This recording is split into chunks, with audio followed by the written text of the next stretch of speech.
સતત વિવાદો અને ચર્ચામાં રહેતા પ્રસિદ્ધ લોક ડાયરા કલાકાર દિવાયત ખવડ શું ચૂંટણી લડશે અને ચૂંટણી લડશે તો કયા પક્ષમાંથી લડશે તેના વિશે આજે વિગતવાર વાત કરવી છે. નમસ્કાર, ગુજરાત તક સાથે હું પૂર્વિન સુથાર. દિવાયત ખવડ ગુજરાતનો એક એવો ચહેરો જે સતત પોતાના વર્તનના કારણે વિવાદમાં પણ રહે છે અને તેની પ્રસિદ્ધિ પણ આજના યુવાનોમાં તે ખૂબ જ પ્રસિદ્ધ છે અને યુવાનો તેમની પાસે રીતસરના સેલ્ફી લેવા માટે અને તેઓ જ્યારે આવે ત્યારે એક મોટા સ્ટાર કલાકાર હોય, બોલિવૂડના સુપરસ્ટાર હોય તેવી રીતના તેમનું સ્વાગત થાય છે.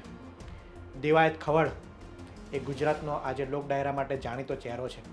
પોતાના ડાયલોગના કારણે, ડાયલોગબાજીના કારણે તેઓ સોશિયલ મીડિયા રીલ્સમાં સતત એ લોકોના મોબાઈલમાં એ આવતા રહે છે, ચર્ચામાં રહે છે.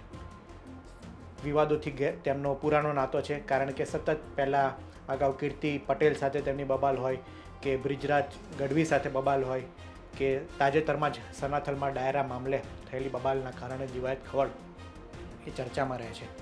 ત્યારે સમાચાર એવા સામે આવી રહ્યા છે કે શું દિવાયત ખવડ રાજકીય પાર્ટીમાં જોઈન કરી રહ્યા છે અને આગામી સમયમાં ચૂંટણી લડશે.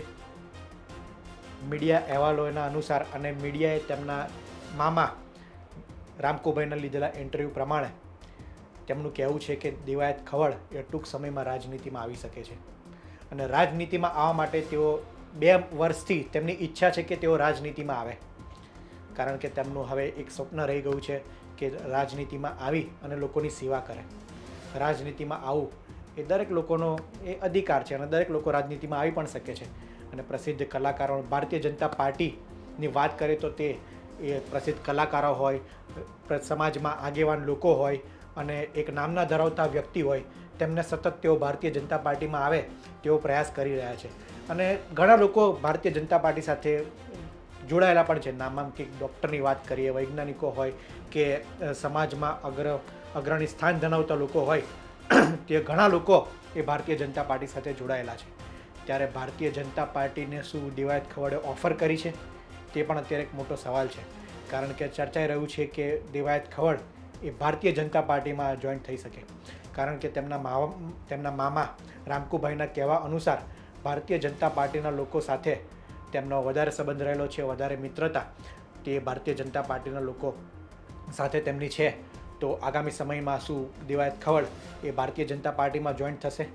2027 વિધાનસભાની તૈયારી દિવાયત ખવડે આરંભી દીધું હોય તેવું પણ ચર્ચાઈ રહ્યું છે, કારણ કે 2027 વિધાનસભાની ચૂંટણીને અત્યારે 1.5 વર્ષ જેટલી વાર છે. ત્યારે જો અત્યારથી શરૂઆત કરવામાં આવે, અત્યારથી તેની તૈયારી કરવામાં આવે ત્યારે જઈને તે સફળતા મળતી હોય છે, કારણ કે રાજકારણ એવી વસ્તુ છે કે તરત તમે ચૂંટણીના મહિના દિવસ પહેલાં કોઈ પક્ષ સાથે જોડાઓ અને ચૂંટણી લડો તો તમને સફળતા ના પણ મળે, તે સ્વાભાવિક છે. જનતા સ્વીકારે પણ ખરી અને ન પણ સ્વીકારે. કોઈ કલાકાર હોય, એક્ટર હોય, અગાઉની ચૂંટણીમાં પણ આપણે જોયેલું છે કે ગમે તેટલા મોટા સ્ટાર હોય, કલાકાર હોય, પરંતુ તેઓ રાજનીતિની વાત કરે તો લોકો તેમને નથી સ્વીકારતા. કમલ હસનથી લઈને સાઉથમાં ઘણા કલાકારો છે જેઓ એ ખૂબ નામના હોય, ઘણા લોકો, લાખો ચાહકો તેમના હોય અને જ્યારે તેઓ આવે ત્યારે હજારો લાખો લોકો તેમને જોવા માટે, સાંભળવા માટે ઉમટી પડતા હોય છે, પરંતુ જ્યારે તેઓ ચૂંટણી લડે ત્યારે લોકો તેમને નથી સ્વીકારતા.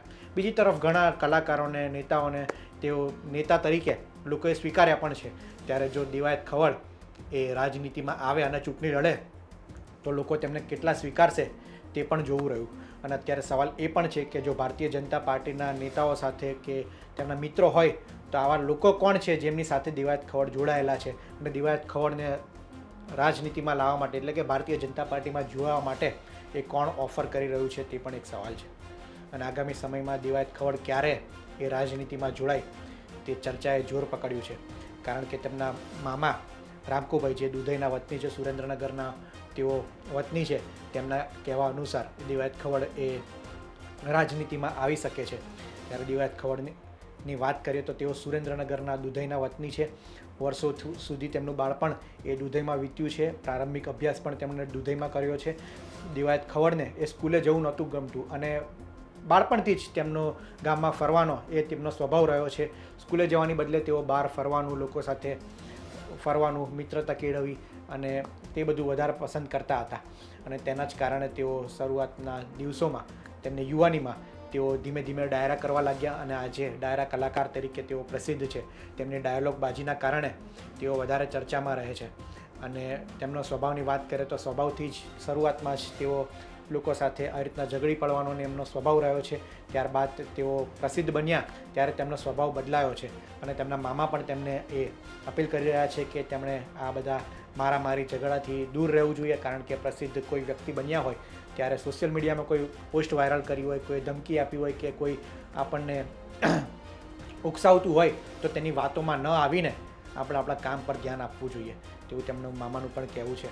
અત્યારે તો દેવાયત ખવડ એ પોલીસ રિમાન્ડ પર છે, કારણ કે સનાથલના વ્યક્તિ ધ્રુવરાજસિંહના મારામારીના કેસના આરોપસર તેમના કોર્ટે એ જામીન નામંજૂર કર્યા હતા અને દેવાયત ખવડે સરેન્ડર કર્યું હતું મોડી રાત્રે થોડા દિવસ અગાઉ, અને ત્યારબાદથી તેઓ પોલીસના રિમાન્ડ પર છે, જાપ્તા હેઠળ છે. અને આગામી સમયમાં દેવાયત ખવડ એ શું કરે છે તેની નજર એ સૌ કોઈની રહેલી છે, કારણ કે આવા પ્રખ્યાત ખ્યાતનામ વ્યક્તિ એમની રાજનીતિમાં આવવાની ચર્ચા હોય ત્યારે લોકોને પણ એક રસ હોય કે તેઓ કઈ પાર્ટીમાં જોડાશે, ચૂંટણી લડશે, ત્યારબાદ શું થશે. કારણ કે સામાન્ય રીતના એ એક્ટર કે કલાકાર એ રાજનીતિમાં આવ્યા બાદ પણ તેમનો વ્યવસાય ચાલુ રાખતા હોય છે, તેવામાં તેઓ રાજનીતિમાં એટલું ધ્યાન નથી આપી શકતા. ત્યારે દેવાયત ખવડ આગામી સમયમાં શું કરે, જોકે આ તો મીડિયા અહેવાલ અનુસાર અને તેમના મામાના કહેવા અનુસાર એ દેવાયત ખવડ રાજનીતિમાં આવી શકે છે અને ભાજપમાં જોડાશે તેવી ચર્ચા થઈ રહી છે. આગામી સમયમાં દેવાયત ખવડ પોતે આ મામલે શું ખુલાસો કરે છે તે પણ જોવું રહ્યું. આ અંગે આપનું શું માનવું છે તે અમને કોમેન્ટમાં જરૂર જણાવશો. આ વિડીયોમાં હાલ આટલું જ. ધન્યવાદ.